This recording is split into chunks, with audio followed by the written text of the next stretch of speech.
Hello everyone, this is Dr. Essam Al-Zaini, Head of Translation and International Relations at Al-Awsat Technical University, ATU Iraq. On behalf of Professor Mudaffar Al-Zuhairi, the Chancellor of ATU University, I'm going to talk about navigating COVID-19 pandemic and building resilience, a case study of Al-Awsat Technical University, ATU Iraq. The COVID-19 pandemic has created the largest disruption of education systems, and in particular the higher education system in human history. Social distancing and restrictive movement policies have significantly disturbed traditional educational practices.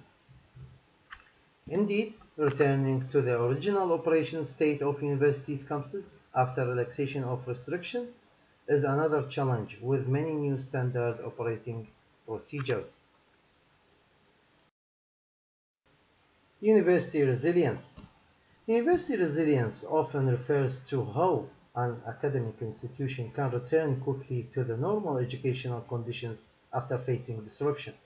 It would be the key role of survival of any higher education system. In this respect, current article adopts a case study of Al-Falat Al-Awsat Technical University ATU, a young technical public university based in Al-Najaf city in Iraq.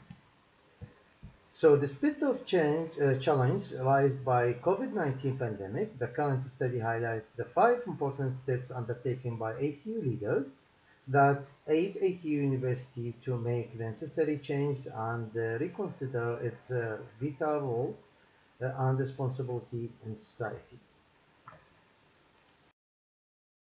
The first step is to planning for various scenarios. It seems worthy to mention that all Iraqi universities, including public and private ones, are governed by rules and instructions issued by the Iraqi Ministry of Higher Education and Scientific Research. Therefore, decisions of reopening or returning to the normal operation, including partial or incremental operations, may have a concise time frame. In this respect, ATU has established a special committee from the deans of scientific faculties led by the Vice Chancellor for Management and Administrative Affairs. The main responsibilities of this committee are to interpret, facilitate, and apply such ministerial orders and report back the readiness of their scientific facilities to the University Chancellor.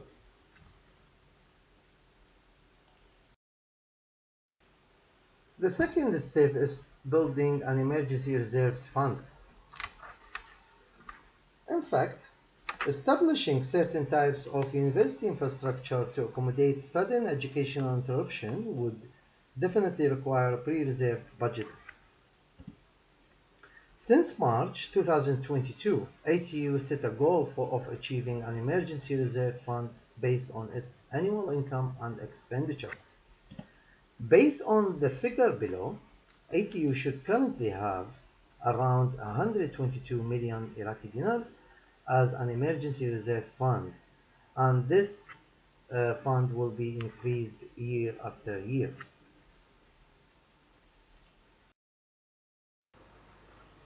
Next stage is to establish an emergency contingency plan. Since February 2020, ATU's Higher Chancellery Board started developing emergency contingency plans, at which point the responsibility was then passed to the newly formed special committee. The established plans start from the main chancellery site down to the scientific faculties, colleges and institutes, scientific departments, and end up at scientific labs and employee groups. Such plans are normally reviewed and updated by the special committee for competence, consistency, continuity assurance, and mutual compatibility, making recommendations for any needed change. The next stage is to developing the IT infrastructure of the university.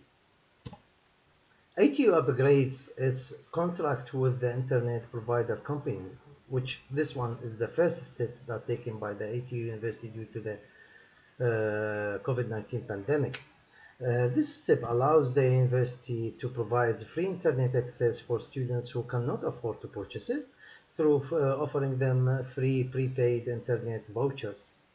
Also, ATU allows students from poor families to borrow laptops, tabs, and sometimes smartphones to attend online lectures and exams.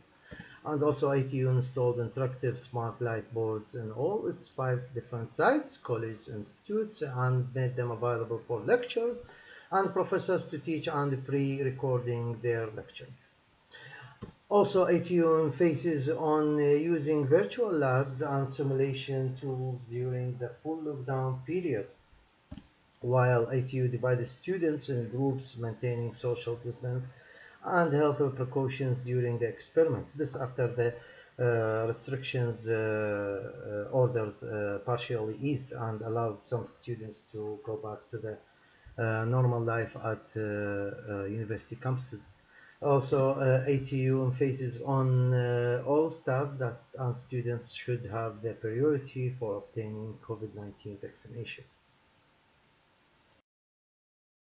Final stage is to recognizing and planning for the mental health needs of returning students, faculty, and staff. Since its formation in March 2020, the special committee planned to staff and the students returning to ATU campuses.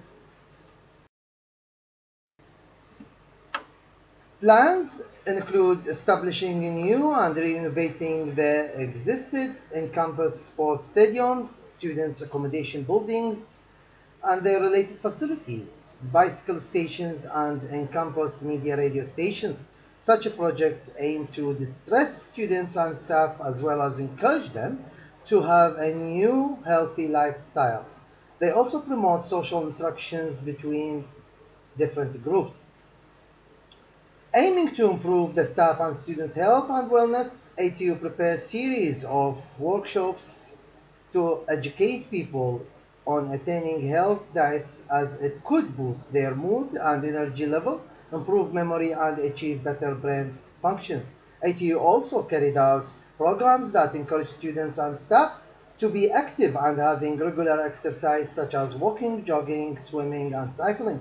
Such physical activities have been proven to reduce symptoms of anxiety and depression and improve mood and blood circulation. Other programs aim to divide students to groups according to their preferred hobbies, at which point ATU University encourages them to engage in. In conclusion, reopening and or returning to normal procedures, including partial and incremental operations, may become a challenging practice for many academic institutions. In this respect, the current study faces 5 important steps established and implemented by Al-Furat Al-Awsat Technical University leadership, which believes it could help other universities to overcome such uncertainties. These include advanced planning, locating reserved emergency funds, building emergency plans, developing the university's IT infrastructures, and improving staff and students' mental health. So we come to the end. Thank you very much. Thank you a lot for good listening, and please time for questions.